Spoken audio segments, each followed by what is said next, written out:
আমাদেরকে গরিব বানাইছে। এখন অনেকে বলতে পারেন যে হুজুর গরিব বানাইছে, শুকরিয়া আদায় করার কি আছে? তো সবাই চায় টাকা হোক, সবাই ধনী হোক। এই ধনী হইলে কি ফায়দা আর গরিব হইলে কি ফায়দা? যে আল্লাহ গরিবরে বড্ড ভালোবাসে। মজার বিষয় কি জানেন? আল্লাহ তাআলা তার জান্নাতটা গরিব দিয়ে ভরপুর করে ফেলবেন।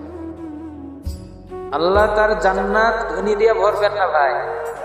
একজন ধনীর 500 বছর আগে একটা গরিব জান্নাতে যাবে। সুবহানাল্লাহ।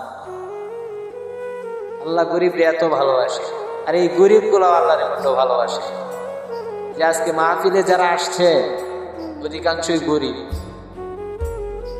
আজান হয়ে গেলে মসজিদে যে মানুষগুলো আগে জামাতের জন্য দৌড়ায়, অধিকাংশ মানুষগুলাই গরিব।